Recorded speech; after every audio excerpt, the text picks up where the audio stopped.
ઊંઝા સુધી પદયાત્રા પ્રેમ લગ્ન કાયદા ફેરફારના સમર્થનમાં ચાલો ઊંઝાના નારા સાથે હજારો જોડાયા।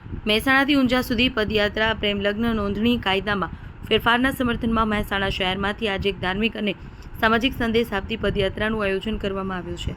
તારીખ 22/2/2026 રવિવારે સવારે મહેસાણા સ્થિત નીલકંઠ મહાદેવ મંદિર ટહુકો પાર્ટી પ્લોટ સામે મોટેરા રોડ પરથી માતાજીની આરતી ઉતારી રેલીનું ભવ્ય પ્રસ્થાન કરાયું હતું। પાટીદાર સેના ગુજરાત દ્વારા પ્રેમલગ્ન નોંધણી કાયદામાં ફેરફારના સમર્થનમાં માં ઉમિયાના દર્શન કરી ધજા ચડાવવામાં આવશે અને સમાજમાં જાગૃતતા લાવવા માટે માં ઉમિયાના નારા સાથે પદયાત્રાનું પ્રસ્થાન કરવામાં આવ્યું હતું।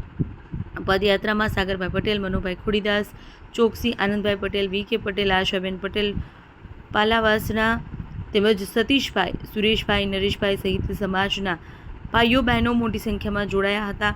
બોલ માડી ઉમિયા જય જય ઉમિયાના નારાથી વાતાવરણ ગુંજી ઉઠ્યું હતું।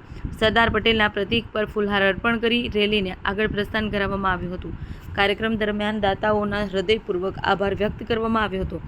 આયોજકોના જણાવ્યા મુજબ ભાગેડુ પ્રેમલગ્ન જેવી ઘટનાઓ અટકે, દીકરીના લગ્નમાં મા બાપની મંજૂરી 100% સુનિશ્ચિત રહે અને સમાજ વધુ મજબૂત બને તે માટે સરકાર દ્વારા લેવામાં આવેલા નિર્ણયના સમર્થનમાં પદયાત્રાનું આયોજન કરવામાં આવ્યું છે। પદયાત્રીઓ હુડી સાથે માતાજીના રથને લઈ મહેસાણાથી ઊંઝા તરફ પ્રસ્થાન થયા હતા।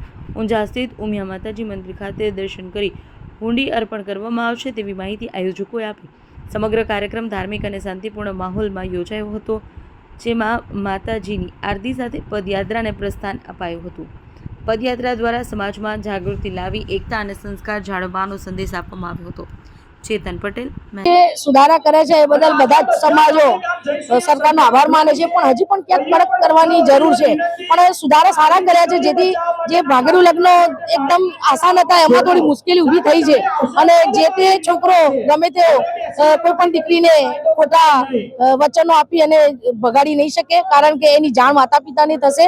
પણ ક્યાંક ને ક્યાંક સરકારને મારી એવી રજૂઆત છે કે જે છોકરો બગાડી જાય છે અને ભવિષ્યમાં જો દીકરીને તકલીફ આપે તો એના ઉપર કડક કાર્યવાહી થાય અને સાક્ષીઓ પર પણ કડક કાર્યવાહી થાય।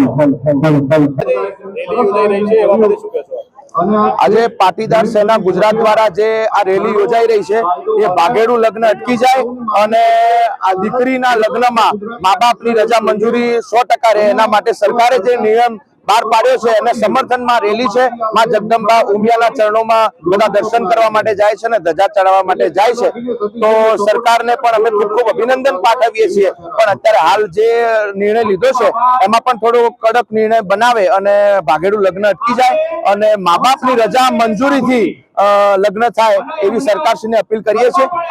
આપણી સરકાર છે 100% આ વાતને આગળ વધારશે અને વધાવશે અને સરકારને પણ અમે એ વાતની અપીલ કરીએ છીએ, એના માટેની આ રેલી છે।